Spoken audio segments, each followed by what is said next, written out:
कहानी शुरू होते ही हमें दिखाया जाता है कि कोरियन पेनिनसुला में ज़ोंबी वायरस पूरी तरह से आउटब्रेक हो चुका था, जिस दौरान एक कैप्टन जंग सियोक को देखते हैं जो उन सभी ज़ोंबीज से बचने के लिए अपने सिस्टर की फैमिली को एक शिप पर लेकर जा रहा था और वो शिप उन्हें कोरिया के लिए लेकर निकलने वाला था। आगे जाते समय रास्ते में उन्हें एक आदमी मिलता है जो उनसे मदद के लिए गुहार लगा रहा था। उस आदमी के साथ उसकी वाइफ और उसके 2 बेटियां भी थीं। जंग सियोक देखता है कि उस आदमी के पूरे बदन पर बहुत सारा खून लगा हुआ है, इसीलिए वो सोचने लगता है कि शायद इस आदमी को भी वे सभी ज़ोंबीज ने काटा है और यही सोचकर वो उन्हें वहीं पर छोड़कर आगे बढ़ने लगता है। तब उस आदमी की वाइफ उससे कहती है कि तुम कम से कम मेरे अलावा मेरी बेटी को ही लेकर जाओ, लेकिन जंग सियोक उन्हें अनदेखा करते हुए आगे बढ़ जाता है। वो शिप पर पहुंच जाते हैं और शिप भी कोरिया से बाहर जाने के लिए निकल जाती है। यहाँ पर हमें पता चलता है कि उस शिप को जापान के लिए जाना था, लेकिन जंग सियोक को पता चलता है कि शिप को जापान की बजाय हांगकांग लेकर जाया जा रहा है। इसीलिए वो उस शिप के कैप्टन से बात करने के लिए जाता है और उसके जाते ही वहाँ की एक कैबिन में एक इन्फेक्टेड आया हुआ आदमी ज़ोंबी में बदल जाता है। उस ज़ोंबी को देखकर उस पूरे कैबिन में डर का माहौल बन जाता है और जंग सियोक के ब्रदर इन लॉ चूल मिन, जो उस समय सप्लाई के लाइन में लगे खड़े थे, उन्हें भी यह सब कुछ पता चल जाता है। और जब जंग सियोक को इस बात की खबर मिलती है तो वो सीधा उस कैबिन की तरफ जाता है, क्योंकि उसका सिस्टर और उसके बच्चे भी उसी कैबिन में मौजूद थे और वो ज़ोंबी उसी कैबिन के बाहर ही मिल जाता है और जंग सियोक उसे शूट कर देता है। और उसके बाद जैसे ही वो उस कैबिन के अंदर जाकर देखता है कि जितने भी लोग उस कैबिन में थे वो सारे के सारे अब इन्फेक्टेड हो चुके हैं और उन इन्फेक्टेड लोगों में उसका नेफ्यू भी था और उसकी सिस्टर अपने बेटे को पकड़कर बैठी थी, लेकिन वो इन्फेक्टेड लोग किसी भी वक्त ज़ोंबी में बदल सकते थे। और यही सोचकर जंग सियोक अपने सिस्टर को वहां से लेकर जाने लगता है, लेकिन वो अपने बेटे को अकेला छोड़कर नहीं जा रही थी। देखते ही देखते वो सारे के सारे इन्फेक्टेड हुए लोग ज़ोंबी में कन्वर्ट हो जाते हैं और उन लोगों पर अटैक कर देते हैं। जंग सियोक भी उन सभी ज़ोंबीज को मारने की कोशिश करने लगता है कि तभी वो देखता है कि उसका इन्फेक्टेड नेफ्यू अपनी मदर को काट रहा है, लेकिन इसके बावजूद भी वो कुछ भी नहीं कर सकता था कि तभी वहाँ पर गोली की आवाज को सुनकर चूल मिन भी आ जाता है, जो इस कैबिन के दरवाजे को बंद करके उसे बाहर ही रोक देता है। कैबिन के अंदर सारे ज़ोंबीज उसके सिस्टर को खा रहे थे और वो यह सब कुछ अपने आंखों के सामने देख रहा था। इसके बाद हमें पता चलता है कि ये सब जो कुछ भी हुआ था वो आज से 4 साल पहले हुआ था। उस शिप पर कुछ इन्फेक्टेड लोग थे और वो लास्ट शिप थी जो हांगकांग के लिए निकली थी। यहाँ से हमें 4 साल बाद का समय को दिखाया जाता है, जहाँ पर हम जंग सियोक और चूल मिन को देखते हैं। ये दोनों अब हांगकांग में ही रह रहे थे। हांगकांग के लोकल लोग उन दोनों को पसंद नहीं करते थे क्योंकि वो रिफ्यूजीज थे। एक दिन कुछ गैंग मेंबर्स उनके पास आते हैं और उन्हें अपने बॉस के पास लेकर जाते हैं। उनका बॉस उन लोगों को एक जॉब ऑफर करता है। उनकी 4 लोगों की एक टीम बनाकर दोबारा से कोरियन पेनिनसुला में जाने के लिए कहते हैं, जो अभी भी क्वारंटाइन है और ज़ोंबीज से भरा पड़ा है। उनका टारगेट यह था कि पेनिनसुला में से एक फूड ट्रक को बाहर निकालना था जिसमें लगभग $30 मिलियन से भरे पड़े थे और शर्त यह रख दी गई थी कि काम को पूरा कर लेने के बाद उन मेंबर्स को भी $2.5 मिलियन भी दिए जाएंगे। और इसी के साथ ही वो उन्हें उन सारे ज़ोंबीज से बचने के लिए कुछ इंस्ट्रक्शंस भी बताता है कि ज़ोंबी को रात में नजर नहीं आता और रात में वो ज़ोंबीज आवाज को फॉलो करते हुए लोगों पर अटैक करते हैं। इसीलिए वो कहता है कि इस काम को रात में आसानी से किया जा सकता है। उन्हें 2 सैटेलाइट फोन को देकर शिप के थ्रू बताई गई लोकेशन पर पहुंचा दिया जाता है और जब वे सभी सर्वाइवर अपना मिशन को कंप्लीट कर लेते हैं तो वापस आते समय इस सैटेलाइट फोन का इस्तेमाल कर सकते हैं। वो सभी सर्वाइवर उस जगह पर पहुंच जाते हैं जहां पर वो ट्रक खड़ा हुआ था। तब जंग सियोक उस ट्रक के पास जाकर चेक करता है।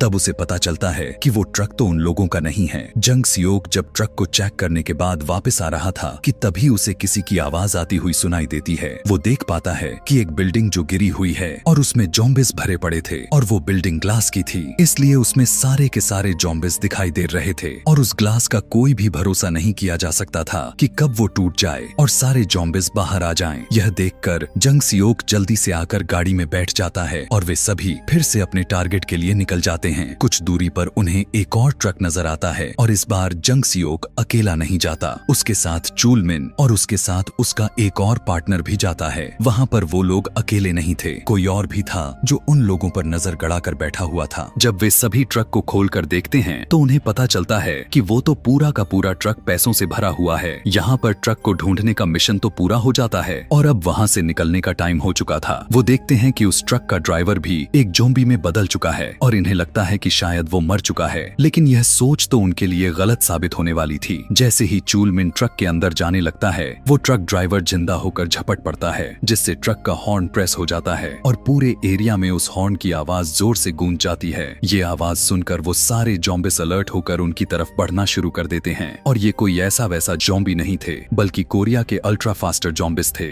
जंग सियोक जल्दी से उस ट्रक ड्राइवर को मार देता है और उनका एक साथी उस ट्रक को स्टार्ट करता है और इधर जंग सियोक बाकी के सभी ज़ॉम्बिस को मारना शुरू कर देता है, लेकिन वो तादाद में काफी ज्यादा थे। चूल मिन वापस कार में जाकर बैठ जाता है और कार स्टार्ट होते ही जंग सियोक भी उसमें बैठ जाता है और इतनी डिफिकल्टी होने के बावजूद भी वो सभी ट्रक को वहाँ से निकालने में कामयाब हो जाते हैं। और अब बारी थी वो सैटेलाइट फोन को यूज करने की, लेकिन इससे पहले कि वो उन्हें यूज कर पाते, अचानक से कोई बहुत सारे फ्लेयर्स उनके गाड़ी के आगे फेंक देता है और ये उन लोगों के लिए उनके सामने बिछाया गया ट्रैप था ताकि लाइट होने की वजह से ज़ॉम्बिस उनकी तरफ अट्रैक्ट हो सके। और ठीक ऐसा ही होने लगता है। सारे के सारे फास्टर्स ज़ॉम्बिस उनकी तरफ बढ़ने लगते हैं और जल्दबाजी में वे सब अपनी गाड़ियों को भगाने लगते हैं और तभी उनकी कार क्रैश हो जाती है और उनका ट्रक भी उससे टकरा जाता है और जंग सियोक सीधा ट्रक से बाहर जाकर गिरता है। वो देखता है कि उसकी तो तीनों साथी मर चुके हैं, लेकिन असल में तो ऐसा नहीं था। चूल मिल जल्दी से ट्रक के पीछे वाले डब्बे में घुस गया और ट्रक ड्राइवर भी अभी जिंदा था, लेकिन जंग सियोक के पास इतना समय नहीं था कि वो उन्हें चेक कर सके, क्योंकि ज़ॉम्बिस ने चारों तरफ से उसे घेर रखा था और उनसे लड़ते हुए एक समय ऐसा आता है कि वो अपना हार मान जाता है कि तभी हम देखते हैं कि उसके आगे एक कार आकर उसकी हेल्प करती है। वो देखता है कि उस कार में बैठी एक लड़की जियोंग ड्राइव कर रही थी, उसके साथ उसकी छोटी बहन भी बैठी हुई थी। वो जंग सियोक को कार में बैठाकर वहाँ से निकलते हैं, लेकिन ज़ॉम्बिस हर तरफ फैले हुए थे। हम देखते हैं कि बड़ी मुश्किल से जियोंग अपने कार को बचाकर वहाँ से निकल जाती है। जियोंग काफी खामोशी से अपनी कार को एक ब्रिज के नीचे पार्क कर देती है, क्योंकि सामने ज़ॉम्बिस का एक बहुत बड़ा झुंड था। अब यहाँ पर जियोंग की छोटी सिस्टर अपनी स्किल को यूज करते हुए अपनी रिमोट कंट्रोल को गाड़ी से बाहर निकालती है, जिस पर उसने काफी हैवी टेक्नोलॉजी लगाई हुई थी। उससे वो ज़ॉम्बिस का ध्यान भटकाने लगती है और वो लोग सही सलामत वहाँ से निकल जाते हैं। फिर वो अपने घर पहुँच जाते हैं, जहाँ पर उनके मदर और फादर रहते थे। यहाँ पर पता चलता है कि ये दोनों हस्बैंड वाइफ वही लोग थे जिन्हें 4 साल पहले जंग सियोक इग्नोर करके चला गया था और उसके हाथ में जो छोटी बच्ची थी वो वही यूजीन थी, जिसकी जान बचाने से जंग सियोक ने इनकार किया था और आज उन्हीं ने उसकी जान बचाई। दूसरी तरफ उस ट्रक के पास एक पूरा गैंग का काफिला ही पहुंच जाता है और गैंग का नाम यूनिट 631 थे, जिसका लीडर फर्स्ट क्लास होंग था। वो देखता है कि उस ट्रक का ड्राइवर अभी भी जिंदा है, लेकिन उसकी जान बचाने की बजाय वो उसे मार डालता है। और यहाँ पर हमें इन लोगों के नेचर के बारे में भी पता चलता है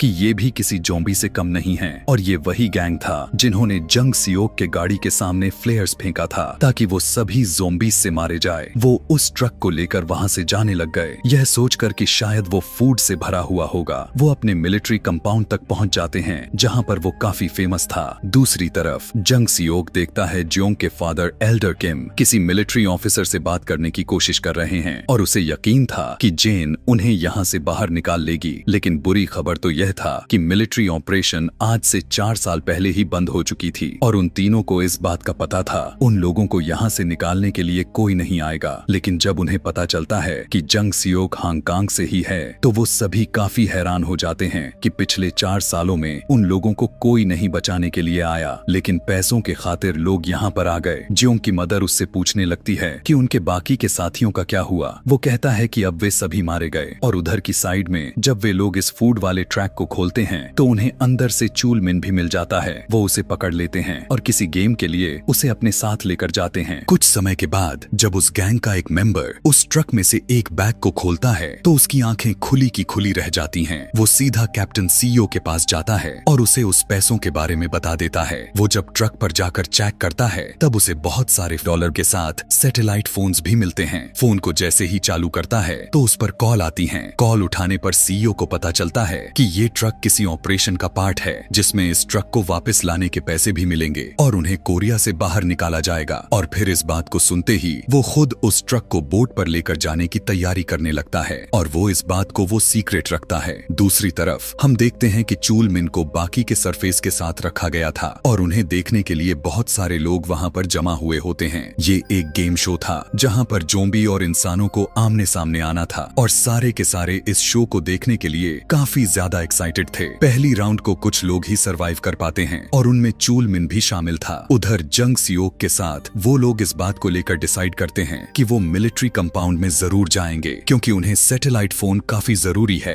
और वो उसकी मदद से वे सभी यहाँ पेनिनसुला से बाहर निकल सकते हैं। अब ये सभी फाइनली डिसाइड करते हैं कि वो यहाँ से रात को निकलेंगे ताकि उन्हें यहाँ से जाने में कोई दिक्कत न आए। लेकिन ये बात जंग सियोक को हजम तो बिल्कुल भी नहीं हो रही थी। 4 साल पहले उसने इसी फैमिली को बचाने से साफ मना कर दिया था, इसीलिए वो इस बात को जाकर वो जियोंग की मदर को बता देता है, जिसे वो सुनकर बिल्कुल भी हैरान नहीं होती। वो कहती है कि ये कोई बड़ी बात नहीं है। दूसरी तरफ कैप्टन सीओ और उसके साथी बगैर किसी के नजर में आए वहाँ से निकलने की तैयारी में लग गए थे। रात को हम देखते हैं कि जंग सियोक के साथ उसके बाकी के सभी लोग कार में बैठकर वहाँ से निकल जाते हैं, लेकिन वो लोग मिलिट्री कंपाउंड के पास न जाकर किसी दूसरी जगह पर जियोंग की मदर कार को रोक देती है और वहाँ से सिर्फ मिंजू और जंग सियोक ही ट्रक को चेक करने के लिए जाते हैं। उन्हें वो ट्रक भी मिल जाता है और ढूंढने पर वो सैटेलाइट फोन भी मिल जाता है, लेकिन अफसोस कि वो मोबाइल टूट गया था और इतनी देर में ही कैप्टन सीईओ का पार्टनर प्राइवेट किम भी वहाँ पर आ जाता है और उसे गन पॉइंट पर लेकर खुद ही सारी की सारी बातें उगल देता है कि वो और कैप्टन सीईओ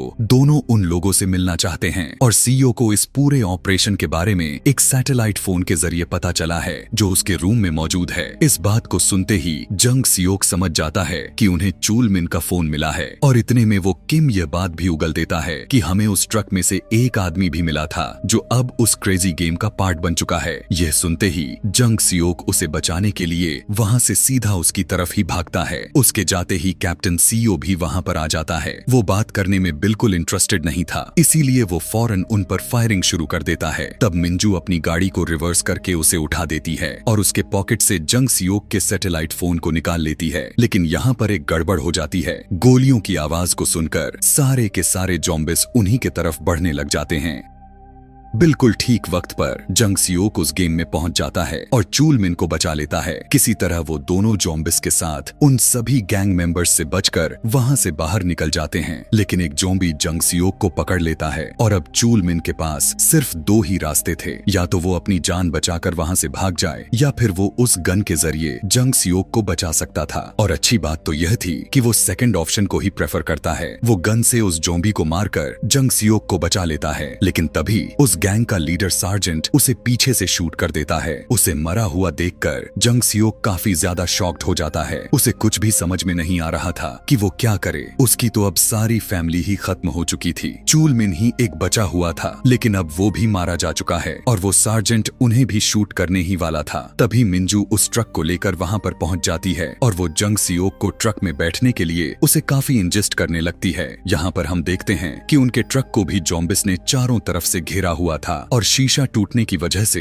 वो अंदर भी घुसने की कोशिश कर रहे थे कि तभी उन्हें एक लाइट नजर आती है और वो कोई और नहीं जियोंग ही थी जो अपने कार की लाइट से उन सारे ज़ॉम्बिस को अपने पीछे लगा लेती है। बड़ी समझदारी से वो उन सभी ज़ॉम्बिस का ध्यान बटाकर आगे की तरफ जाने की कोशिश करने लगते हैं, लेकिन उनके पीछे पूरा का पूरा गैंग पड़ा हुआ था जो उन लोगों को रोकने की कोशिश कर रहे थे। कुछ गाड़ियों को तो जियोंग ही ठिकाने लगा देती है, लेकिन यहाँ पर हम देखते हैं कि उसी गैंग में से एक ड्राइवर ठीक उसके ही टक्कर का ही उसके पास आ जाता है और वो ड्राइविंग में जियोंग की तरह स्किल्ड था, लेकिन जियोंग उससे ज्यादा समझदार थी और वो अपनी दिमाग को सही से इस्तेमाल करते हुए उससे भी पीछा छुड़वा लेती है। बहुत सारी गाड़ियों के साथ गैंग मेंबर्स डिस्ट्रॉय हो जाने के बाद उस गैंग का लीडर अपने अगले ट्रिक को इस्तेमाल करता है। मिंजू देखती है कि वो सभी कार्स पर लगी हुई बड़ी बड़ी हेडलाइट्स को चालू कर देता है, जिससे वो सभी ज़ॉम्बिस उनका रास्ता ब्लॉक करने लगते हैं। जियोंग बड़ी समझदारी से अपना सारा रास्ता क्लियर करती है। जंग सियोक उनकी लाइट को शूट करके फोड़ डालता है और अब उनका ट्रक जॉम्बिस से बच जाता है और पीछे की सारी गाड़ियां जॉम्बिस के घेराव में आ जाती हैं। पोर्ट पर पहुंचकर वे सभी देखते हैं कि शिप उनके लिए बिल्कुल तैयार खड़ा था। अब वो लोग काफी खुश थे कि वे सभी बच गए कि तभी अचानक से एक कार उसकी कार को जोर से टक्कर मारती है और जब मिंजू देखती है तो वो काफी शॉक्ड हो जाती है क्योंकि उस कार में उसकी पूरी की पूरी फैमिली थी और कार से टक्कर मारने वाला कोई और नहीं बल्कि कैप्टन सीओ ही था। वो फौरन जियोंग को गन पॉइंट पर ले लेता है और उनके सारे के सारे हथियार को नीचे रखने के लिए कहता है। यहाँ पर हम देखते हैं कि सीईओ बिल्कुल पागल सा हो गया था और वो जियोंग को कभी भी मार सकता था। यहाँ पर हम जियोंग की छोटी बहन को देखते हैं जो वो अपने दिमाग का इस्तेमाल करके वो अपने रिमोट कार से उसका ध्यान भटकाती है और जियोंग बिल्कुल आजाद हो जाती है। लेकिन सीईओ यूजीन यानी उस छोटी बच्ची को देख लेता है और वो उस पर गोली चलाकर जैसे ही मारने वाला था कि तभी सामने से एक आदमी आ जाता है जो कि उसी गैंग का था और गोली उसे ही लग जाती है। मिंजू जल्दी से अपनी गन को उठाकर उसे मारने वाली थी लेकिन उससे पहले ही सीईओ उसके पैर पर शूट कर देता है और ट्रक लेकर वहां से भाग जाता है। वहां से जाने का टिकट भी उसके पास मौजूद था और एक बार फिर से वो लोग पेनिनसुला में ही फंस जाते हैं। वो ट्रक लेकर शिप पर पहुंच जाता है और वो लोग चेक करते हैं कि ट्रक में कैश है भी या नहीं। यहाँ पर हम देखते हैं कि ट्रक को रिसीव कर लेने के बाद भी वो अपना वादा पूरा नहीं करते और वो सीईओ को शूट कर देते हैं। लेकिन अभी सीईओ जिंदा था। वो उस ट्रक को रिवर्स करके फुल स्पीड में ट्रक को चला डालता है और वो ट्रक शिप से बाहर आ जाता है। दरवाजा खुलते ही सारे के सारे जॉम्बिस अंदर आने लगते हैं और इतने सारे जॉम्बिस को कंट्रोल कर पाना उनके लिए काफी मुश्किल था। सीईओ खुद और उन लोगों को साथ में लेकर डूब जाता है और इधर से जंग सियोक के साथ बाकी के फैमिली भी देख रही थी। अब यहाँ पर हमें पता चलता है कि जब कैप्टन सीईओ यूजीन को शूट कर रहा था तो उसके सामने आने वाला आदमी कोई और नहीं बल्कि उसके फादर एल्डर किम ही थे जो अब धीरे धीरे अपना दम तोड़ रहे थे, जिसके बाद वो मर जाता है। उसके मरते ही एक मिलिट्री चॉपर वहां से गुजरने लगता है और वो सब उसे सिग्नल करके रोक लेते हैं। जॉम्बिस भी उनके तरफ बढ़ रहे थे लेकिन मिंजू इंजर्ड होने की वजह से भाग नहीं सकती थी और इस बार वो जंग सियोक से प्रॉमिस करती है कि अब वो उसकी बेटियों की हेल्प जरूर करेगा। जंग सियोक उनकी दोनों बेटियों को चॉपर की तरफ लेकर जाता है और पीछे से वो उन जॉम्बिस का मुकाबला करती है। हम देखते हैं कि वो एक ट्रक में बैठकर उसका हॉर्न प्रेस कर देती है जिससे सारे के सारे जॉम्बिस उसके तरफ आ जाते हैं। चॉपर पर पहुंचकर वो देखते हैं कि उनकी मदद करने वाली कोई और नहीं बल्कि वो मेजर जेन थी जिसका उनके फादर ने उसके आने की जिक्र भी किया था। जोंग उन्हें कहती है कि वो उनकी मदर की हेल्प करे लेकिन वो सोल्जर इस काम के लिए मना कर देती है क्योंकि सारे के सारे सिचुएशंस उनके हाथ से बाहर हो चुके थे। तभी जोंग उसी के गन को निकालकर उसे गन पॉइंट पर ले लेती है और कहती है कि वो अपने मदर के बगैर यहाँ से नहीं जाएगी। लेकिन तभी वो देखती है कि उसकी मदर सुसाइड करने ही वाली है, जिसे देखकर जोंग बिल्कुल पागल सा हो जाती है। जिस पर जेन कहती है कि तुम्हारी मदर बिल्कुल सही कर रही हैं, यही उनके लिए बेहतर है। ये दोनों गले लगकर रो रही थीं। जंग सियोक उन्हें देख रहा था बिल्कुल वैसे ही जैसे वो अपने बहन को मरते हुए देखा था, लेकिन वो उन लोगों में से था जो लोग कहते हैं कि कोशिश तो की थी लेकिन कुछ भी नहीं हुआ। लेकिन इस बार वो बस देखता नहीं बल्कि कोशिश करने के बारे में सोचता है और उसे देखकर मिंजू भी अपने डिसीजन बदल लेती है क्योंकि अब जीने की उम्मीद उसे भी नजर आ रही थी। जो पहले ऐसा नहीं लग रहा था वो फौरन बैकफायर करना शुरू कर देती है और इतनी ही देर में कि वो चॉपर तक पहुंच सके। जंग सियोक उन जॉम्बिस से मुकाबला करता है। इतनी कोशिश करने के बावजूद भी फाइनली उनकी मदर बच जाती है। वो चारों बिल्कुल सुरक्षित तरीके से उस चॉपर में आकर बैठ जाते हैं और फाइनली सेफली तरीके से पेनिनसुला से बाहर निकल जाते हैं। और इसी के साथ यह कहानी यहीं पर खत्म हो जाती है। Thanks for watching.